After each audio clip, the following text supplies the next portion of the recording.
Erev Tov, comme d'habitude, on commence les premières minutes par quelques minutes de halakha, de la Lashon Hara. On commence par ça et après on passe à Parashat HaShavua. Alors, la semaine dernière, on a parlé au niveau de la halakha de quelqu'un qui a dit du Lashon Hara ou qui a écrit du Lashon Hara, par exemple dans un journal. On avait dit combien il doit dépenser, qu'il y a un chiyuv de dépenser tout son argent pour ne pas dire du Lashon Hara. Ça, c'était la semaine dernière.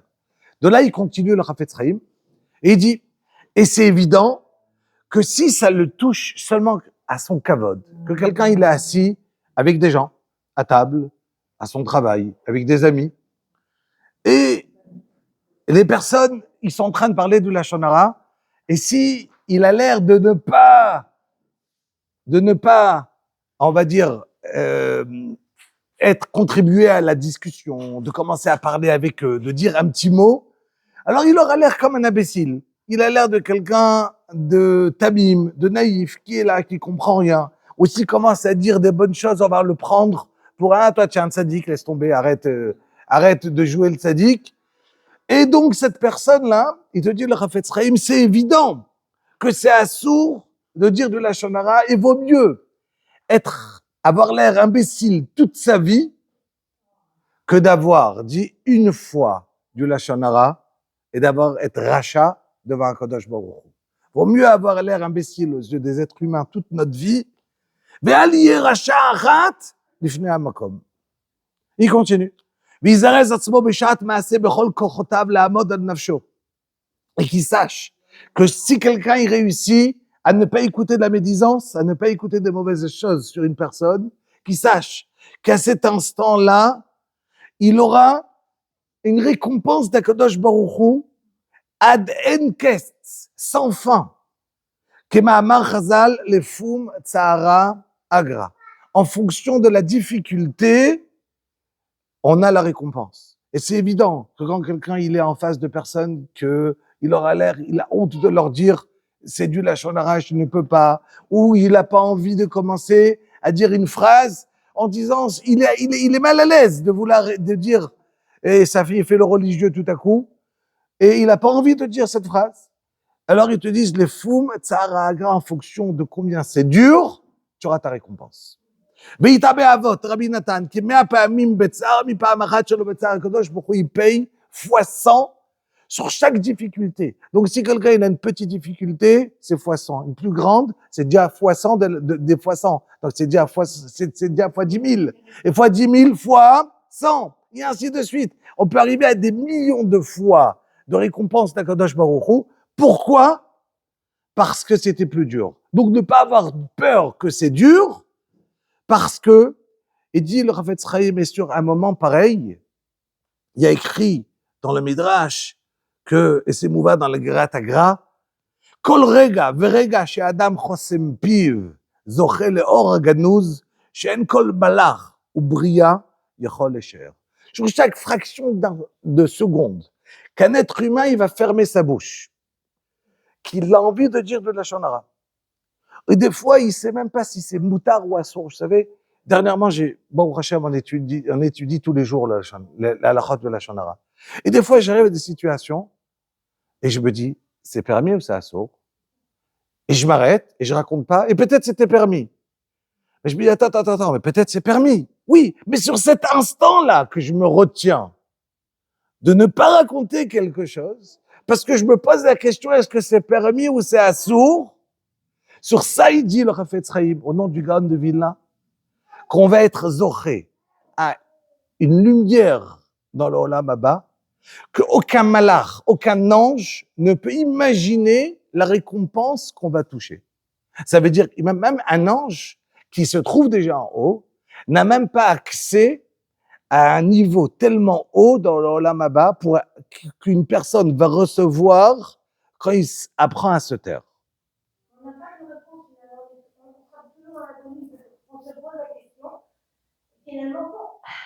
Oui, mais des fois c'est moutard. Alors on s'arrête, on réfléchit la halakha, on se renseigne, là on parle. Et si je la connais pas, je me tais. Mais savoir se taire, voilà. Maintenant il dit, Et dit le Chafetz Chaim, et là-dessus, il dit, regardez, il y a des fois que c'est moutard, permis d'écouter de la shonara. Par exemple, quelqu'un, il vous appelle, il vous raconte une histoire qu'il a contre quelqu'un, il a quelque chose dans le cœur de quelqu'un. Et il a envie de vous raconter une histoire. Mais cette histoire-là, c'est du lashon hara. Alors tu lui dis tout de suite, je veux pas écouter, ou tu lui écoutes en pensant qu'à la fin de l'histoire, tu vas réussir à convaincre la personne qu'il se trompe, à dire à la personne, non, c'est pas bien, tu regardes une autre vision. Parce que sinon, j'ai pas le droit d'écouter. Mais si la raison que j'écoute, c'est pour influencer la personne en lui disant dans l'autre sens qu'il se trompe ou qu'il y a une autre manière de voir la chose, j'ai le droit de l'echatrila d'écouter. Oui, imaginez quelqu'un qui est très énervé et qui arrive à me raconter une histoire et je sais que si j'écoute, il va se calmer. Et tout de suite, je vais réussir à lui dire, arrête d'ébruiter. Ça y est, allez, on arrête. J'ai le droit d'écouter le lashon hara. Il y avait une histoire à Bnei Brak. Ça aide la personne. Donc, moi, je dois ne pas y croire quand j'écoute, mais je dois laisser la personne écouter parler. Et tu dois pas lui dire tais-toi dès le début, parce qu'il va se dire, il m'a pas écouté. Et donc, derrière, je n'ai pas.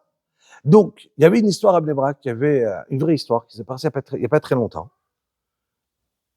Une dame qui prenait le bus, devant elle, deux filles de séminaire, des jeunes filles de 20 ans qui sortent et qui racontent sur leur copine qui vient de se fiancer hier soir et que, en rigolant sur elle, en disant, oh là là, le pauvre, le fiancé, le pauvre, qu'est-ce qu'il a pris? Qu'est-ce qu'il va baver avec cette fille? Pardon. Et il commence à regarder, à rigolant, en disant, waouh, s'il la connaissait, cette fille, et il commence à rigoler sur elle, les deux copines, c'est leur copine de classe, hein. Mais il rigole, il parle de ça, il parle de ça.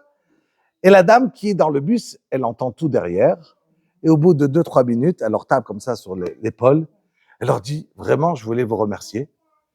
Parce que, vous savez, moi, je suis la maman du fils, du garçon, qui s'est marié hier, qui s'est fiancé hier soir. Et grâce à vous, j'appelle mon fils tout de suite et je lui dis d'arrêter ce chidour, d'arrêter avec cette fille, avec tout ce que j'ai pu entendre dans le bus. Grâce à vous, je vais tout arrêter.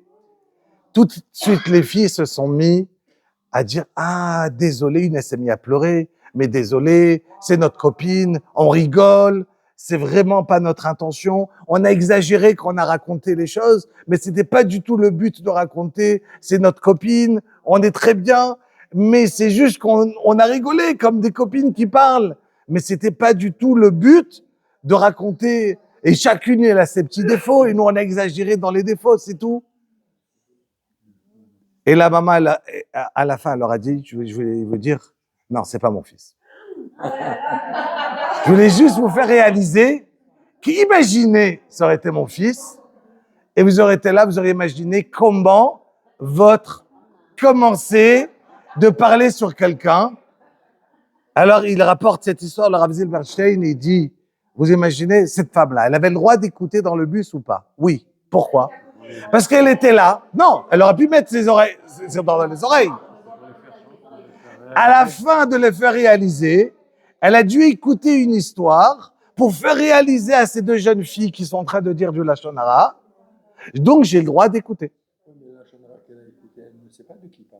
Alors, elle a entendu un nom, elle ne sait pas c'est qui, d'accord?